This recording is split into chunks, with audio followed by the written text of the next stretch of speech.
In this video, I am going to tell you 11 things you can do to keep your betta fish happy and healthy. So let's start the video. Number 1. Feed a varied high quality diet to your betta fish. The fish food you feed to your betta fish greatly impacts the coloration of your betta fish. That's why it is very important to feed high quality food to your betta fish. I recommend feeding pellet food and frozen foods to your betta fish. You can also feed live food to your betta fish, but live food also carries a risk of transferring harmful bacteria and virus in your fish tank. That's why if you want to feed live food to your betta fish, then make sure to get the live food from a reputed source. When it comes to fish food, there is also flake food for betta fish. However, I don't like to feed flake food to my betta fish because generally flake food is not very nutrient rich compared to pellets or frozen foods. Besides, flake food can also foul your aquarium water. Besides fish foods, you can also feed vegetables to your betta fish like green peas. However, not all betta fish will eat green peas. My betta fish is not a fan of green peas. You can also make fish food at your home and feed it to your betta fish. I actually made fish food with eggs for my betta fish and my betta fish love it. So you can easily prepare fish food by just simply boiling the egg for your betta fish. Now when it comes to feeding your betta fish, you should feed a variety of foods, like you should not be feeding only pellet food or frozen foods to your betta fish. Instead, for some days of the week you should be feeding pellet food and some days of the week you should be feeding frozen foods. Number 2. Choose the right tank size for your betta fish. In the pet store, we see betta fish in small containers. That's why a lot of people assume that betta fish require very small space to live in. But that is not the case.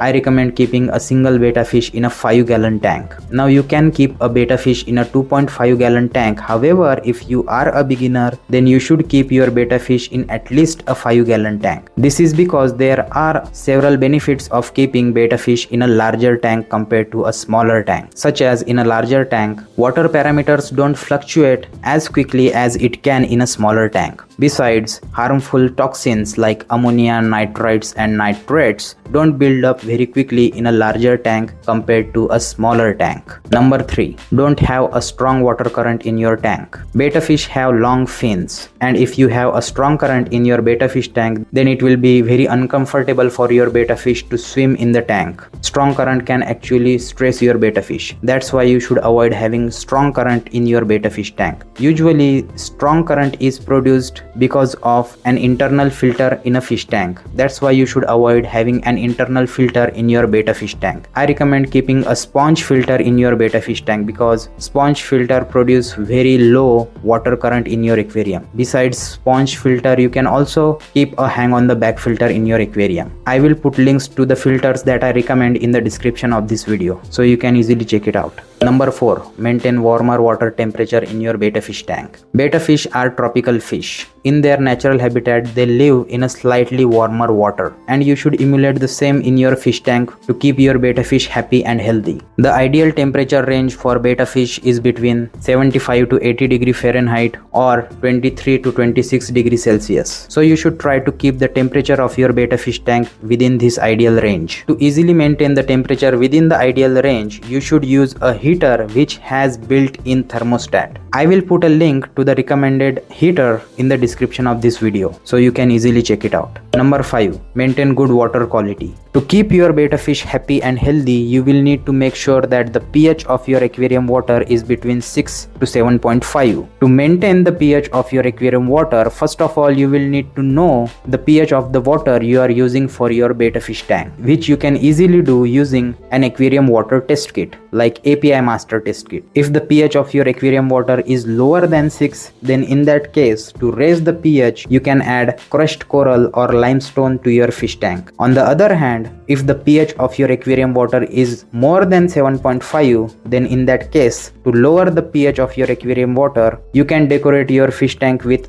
driftwood or add Indian almond leaves or katappa leaves in your aquarium. Besides pH, you will need to make sure that your fish tank doesn't contain any ammonia. ammonia, because ammonia is deadly for your fish. You can easily measure the ammonia levels in your fish tank using an aquarium water test kit like API Freshwater Master Test Kit. I have already published a video on how to test your water using API Master Test Kit, and I will make sure to put the link to that video in the description of this video. Once you know the ammonia levels in your aquarium, if you notice that your fish tank contains ammonia, then in that case most likely your fish tank is not already cycled. So in this case you will need to first of all do partial water change to lower the ammonia, and then you will need to cycle your fish tank. I have already written several articles on aquarium cycling on my blog, so I will make sure to put links to all the articles related to aquarium cycling and how to cycle your fish tank in the description of this video. So if you noticed ammonia levels in your fish tank, please go through those articles and cycle your fish tank. Besides ammonia, nitrate is also harmful for your betta fish. However, betta fish can tolerate nitrates up to 40 ppm, but above 40 ppm nitrates can be deadly for your betta fish. That's why you will need to regularly test the nitrate levels in your aquarium, and always make sure that the nitrate level in your aquarium is lower than 40 ppm, ideally lower than 20 ppm. Again, you can easily measure the nitrate level in your aquarium using aquarium water test kit like API Master Test Kit, and if you noticed that the nitrate level in your aquarium is more than 40 ppm, then you can simply do a partial water change to lower the nitrate level in your aquarium. Number 6. Keep either only a male betta fish or female betta fish in a tank. Male betta fish are infamous for their aggressive behavior. That's why you should never put two male betta fish in the same tank, because if you keep them together, then they will fight with each other like crazy and one of them will die. So if you want to keep male betta fish, then make sure to keep only a single male betta fish in a tank. If you want to keep multiple betta fish in your tank, then you can keep multiple female betta fish in a tank. Number 7. Always make sure that your aquarium has sufficient dissolved oxygen. Betta fish needs oxygen just as we do, but they need dissolved oxygen. Now, to always make sure that your fish tank contains sufficient oxygen, you will need to make sure that your fish tank has sufficient agitation on the surface of the water, because that's where the gas exchange happens. To make sure that your fish tank has sufficient surface agitation on the surface of your aquarium water, you can add an air pump. Now when it comes to air pump, you should make sure to get a quiet air pump, because you will need to keep your air pump running all the time, and if you got a loud air pump, then it will be very annoying for you. Trust me. I will make sure to put the link to the recommended quiet air pump in the description of this video, so you can easily check it out. Number 8. Maintain day and night cycle in your aquarium. To keep your betta fish happy and healthy, you should try to emulate the natural habitat of your betta fish. In the nature, betta fish has daily day and night cycle, so you should emulate the same in your fish tank. You can easily emulate the day and night cycle in your fish tank by installing an aquarium light in your aquarium, and you should keep the aquarium light on 12 hours a day, and you should turn off the aquarium light for the remaining 12 hours. Now it is very easy to forget to turn on and off the aquarium light. That's why I highly recommend you to get an electric timer to automatically turn your aquarium light on and to automatically turn your aquarium lights off.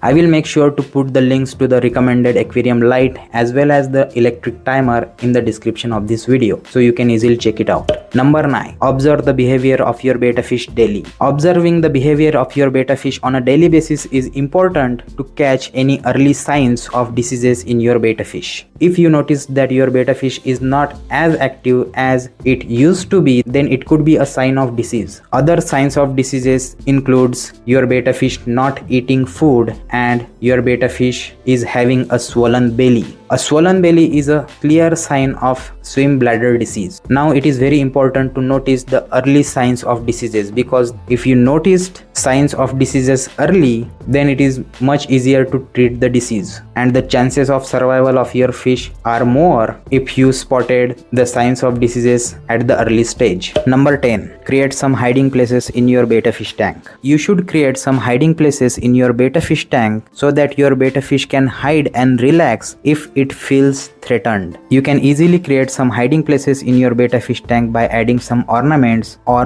live plants. Now when it comes to adding ornaments in your betta fish tank, you should make sure to only add the ornaments which doesn't have any sharp edges, because if an ornament has sharp edges, then your betta fish can easily rub on the ornament and it can damage their fins, which can lead to bacterial infection. Number 11. Have a betta fish friendly substrate. Betta fish has very delicate fins. So if you keep a substrate that has very sharp edges, then your betta fish can easily rub on that substrate and it can cut their fins, which can lead to bacterial infections. That's why when it comes to substrate for your betta fish tank, you should keep substrate such as sand or gravel substrate which has rounded edges. I will make sure to put the link to the recommended substrate in the description of this video so you can easily check it out. So these are the 11 things you can do to keep your betta fish happy and healthy. I hope you found the video helpful. If you do, please hit the like button and subscribe to my channel for more betta fish related videos. Again, please make sure to check out the description of this video, because there I will make sure to put the links to all the recommended products as well as links to the aquarium cycle related articles. Besides, as I mentioned in the beginning, feeding high quality food to your betta fish is one of the most important thing you can do to keep your betta fish happy and healthy in your aquarium.